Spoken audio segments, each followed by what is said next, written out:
While the Russes were among the Jews that shaped the Lower East Side, a very different Jewish family, that of German-American investment banker Jakob Schiff, helped shape the Upper East Side.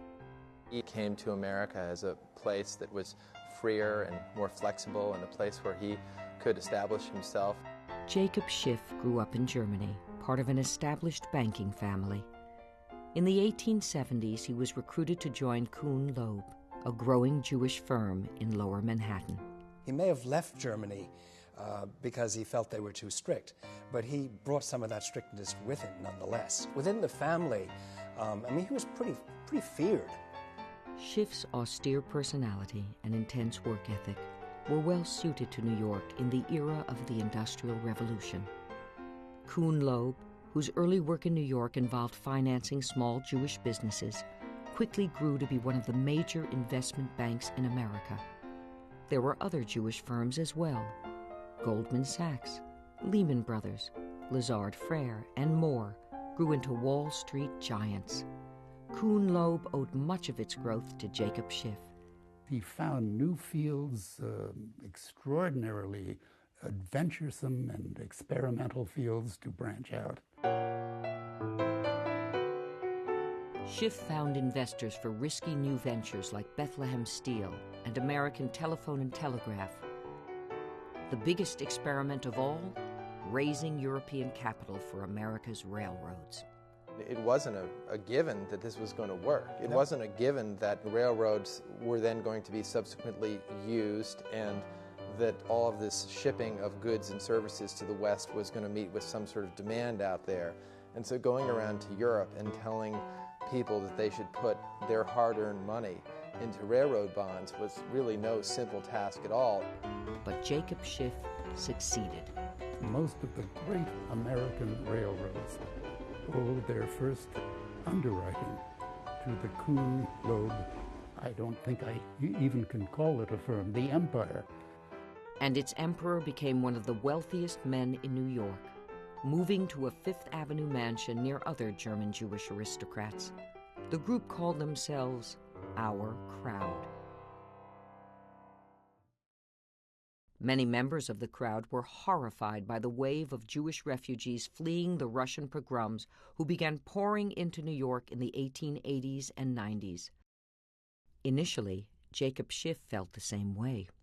He was a snob in his first reaction to the tidal wave of East European immigration. He thought that these people would significantly affect the status and acceptance that the German Jews had won for themselves in the United States. But it is, I think, to his credit that he began to see through that much more quickly than people of his generation or his background. He was willing to inject himself personally and take on the burden of standing tall, so to speak, and helping. When politicians coddled the Russian regimes which encouraged pogroms, Schiff threatened to stop financing their campaigns. In a meeting at the White House in 1908, he upbraided President Taft for supporting a Russian-American trade treaty. Schiff said, "This means war with us." And he stormed out of the Oval Office. Taft extended his hand to shake Schiff's hand, and Schiff ignored it. That was the way one king spoke to another in those days. Schiff even floated tens of millions in loans to the Japanese government for their war against Russia, and he poured much of his personal fortune into charities serving Russian Jews once they arrived in New York. Anything that affected the fate of his people evoked his instant championship and intercession on their behalf. He funded the Henry Street Settlement to provide social services to poor Jews and founded the 92nd Street Y. His charity extended to non-Jewish causes as well. Schiff was one of the founders of the New York Zoological Society and an early board member of the NAACP. He urged his family members to share their wealth, too. He gave It's quite a lovely little silver coin holder, and it had $70 in gold coins at the time, and he gave one to each of his grandchildren. It had an inscription, or The inscription was for those less fortunate than ourselves.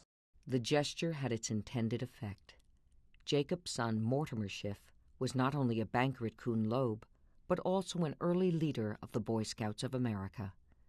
His great-grandson, David Schiff, who also made his career at Kuhn Loeb, served as chair of the Wildlife Conservation Society, which runs the zoo. Drew Schiff, a doctor and venture capitalist, sits on the board of the Henry Street Settlement, the charity founded by his great-great-grandfather. Henry Street, while it started off being mainly to help Jews, within 1 or 2 decades, as I recall, it was much more than Jews. It was all people who needed that kind of help.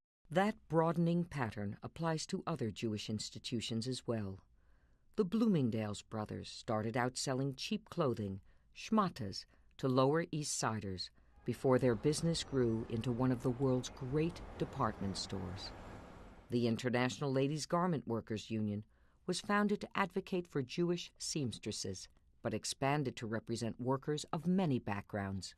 A lot of what people consider to be very New York are things that come to us from Jewish immigrants. If we're talking about bagels and pastrami, or if we're talking about organizing for labor unions, making sure that immigrants are able to come here and have a fair shake and have the rights that they deserve.